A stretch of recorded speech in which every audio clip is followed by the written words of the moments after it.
The four Northeast Asian economies do not get along. Only America's two largest overseas military deployments, in South Korea and Japan, keep the locals from being at each other's throats. Only the threat of American naval power prevents the Chinese from trying something cute.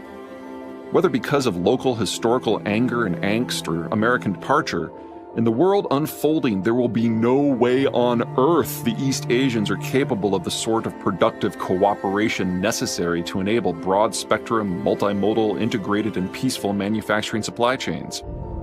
The Northeast Asians are politically, strategically, and culturally incapable of the degree of trust required to form their own version of NAFTA, much less the kind of joint decision-making that defines the European Union. There's the demographic angle. In calendar year 2019, China suffered the greatest decline in its birth rate on record.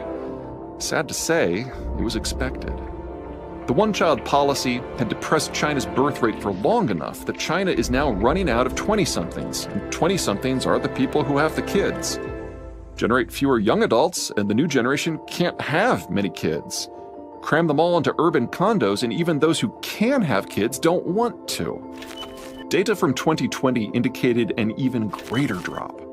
Instinct credits the drop to coronavirus, but it takes 9 months to generate a baby. Most of the 2020 drop, therefore, was due to circumstances and choices made in 2019. Formally, China's birth rate isn't simply the lowest since 1978. Birth rates in Shanghai and Beijing, China's largest cities, are now the lowest in the world. We are still waiting for finalized 2021 data, but anecdotals from throughout China are beyond horrid for the dominant Han population. They are even worse for the non-Han. Say what you will about Mao, but his version of communism had a bit of a soft spot for China's many minorities and allowed them exemptions to one child. In this context, soft spot means did not systematically wipe them all out. But Maoist communism is long dead, replaced by a steely neo-fascist ultranationalism. As China faces the terror of disintegration in a deglobalized world, the Chinese Communist Party has begun systematic persecution of its minorities to the point of stationing CCP officials inside people's homes to prevent them from, among other things, procreating. The Uyghurs of Xinjiang saw their birth rate drop by half just between 2018 and 2020. Instead of exceptions to one child, some of China's minorities are now de facto under a zero-child policy. Add it up, and China is now the world's fastest aging society. The demographic situations elsewhere in East Asia aren't quite so graphic, but that's not to say they are much better. Japan is already the world's oldest demography and was the fastest aging one until China took up that mantle in 2020.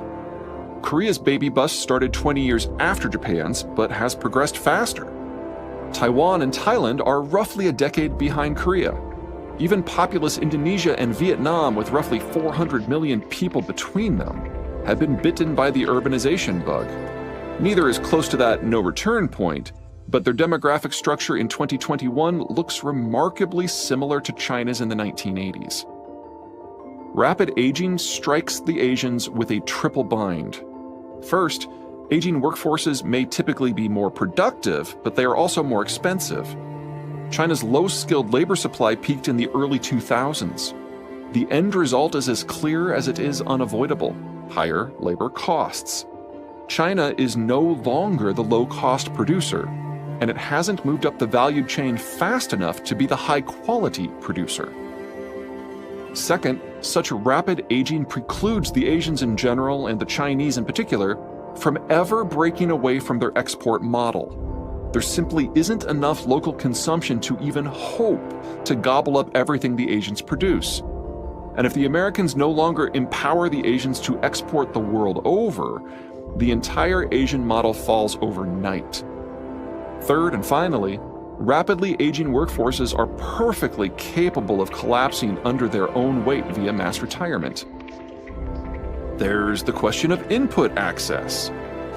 China imports more than 70% of its 14 million barrels of oil it needs every day. Taiwan, Korea, and Japan import more than 95% of their 1, 2, and 4 million barrel needs, respectively. More than 2/3 of all their inflows originate in the Persian Gulf, a region not exactly brimming with stability under the order, much less expecting to become more stable in the aftermath of the American withdrawal.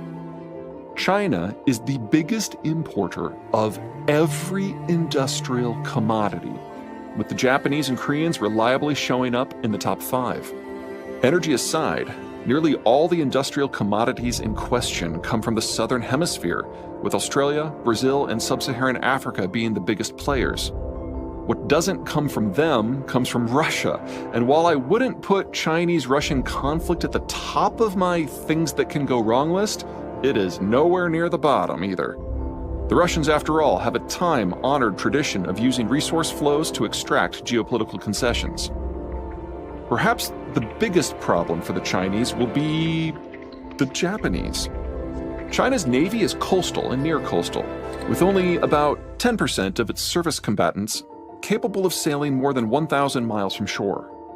Very few can sail more than 2,000 miles. China has no real allies except maybe North Korea, so projecting power anywhere is a hilarious impossibility. Japan, in contrast, has a navy fully capable of sailing and fighting a continent or two away. Should push come to shove, the Japanese can simply dispatch a small task force past Singapore into the Indian Ocean and shut down Chinese resource inflows, and with them, shut down China remotely. There's an economies of scale angle. The secret sauce of the Asian manufacturing model is the region's highly variant labor markets, combined with the American-provided and subsidized security environment and global trade network. Demographic collapse is upending the former, while the American withdrawal is ending the latter. Anything that drives up costs or increases security concerns reduces the capacity of the East Asians to mount a joint effort in the world of manufacturing. Lose what makes Asia special, and there is no reason at all for Asia to continue being the global hub in that most differentiated of manufacturing markets, electronics and computing. There's a supply chain angle.